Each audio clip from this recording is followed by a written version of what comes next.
Jadi hampir sudah 10 tahunan saya sering mengeluhkan nyeri pinggang.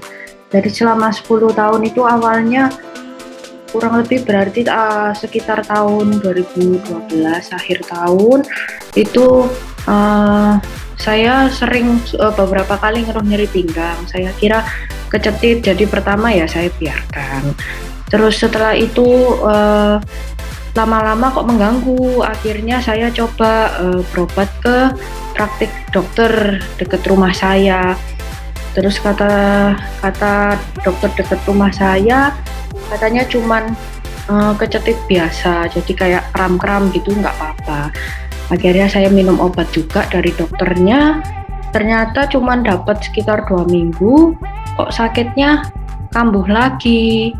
Nah, nggak lebih berat, cuman ya hampir mirip-mirip lah sama yang sebelumnya nyeri pinggangnya.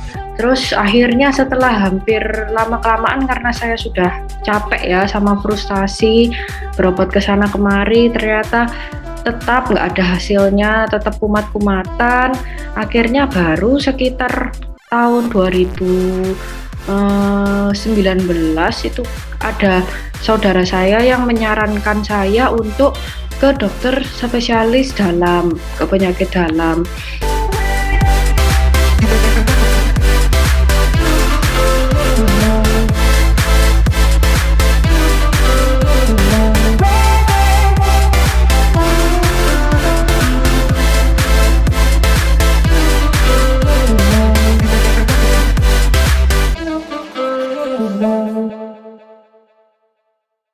Pernah merawat pasien nyeri pinggang nggak? Artinya terima pasien gitu. Oh, sering tuh kan. Sering ya, banyak ya berarti ya. Banyak di sini banyak. Di desa kan kerjanya berat. Maaf ya dok, pertama biasanya kan kalau misalnya kan ketahuannya kan itu kan sama kayak LBP itu ya, nyeri di punggung.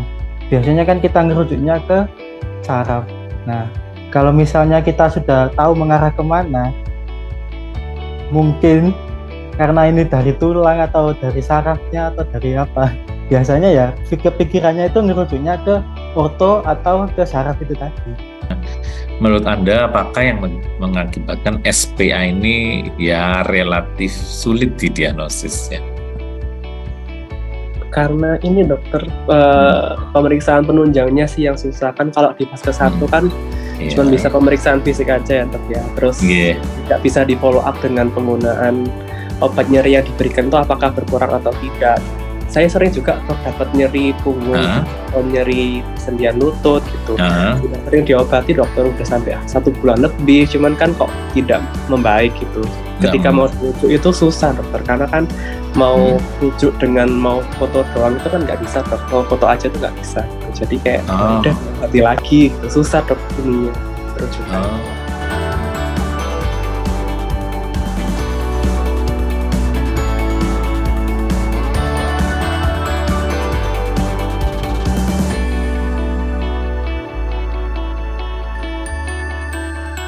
Berikut adalah alur sistem rujukan pasien spondiloartritis di Malang Raya. Dokter umum yang berada pada fasilitas kesehatan tingkat pertama atau PPK 1 yang berada di puskesmas, klinik, ataupun dokter praktek, apabila mendapatkan pasien dengan kecurigaan spondiloartritis atau nyeri pinggang inflamasi, maka akan merujuk pada dokter spesialis penyakit dalam yang berada pada pemberi pelayanan kesehatan tingkat kedua yang ada di fasilitas kesehatan rumah sakit tipe D, tipe C, atau tipe B.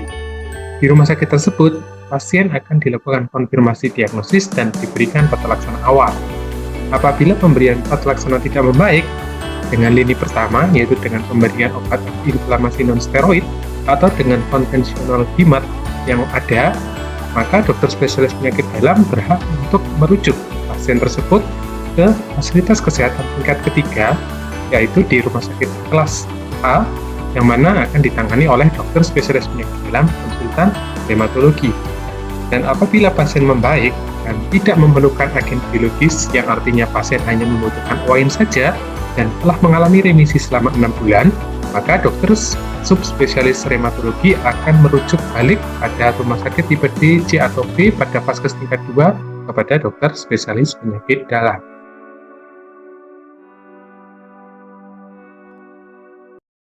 In Lupus Research Group, we have many wonderful things to offer. So why not come and join us? Lupus Research Group. Yes, we dare!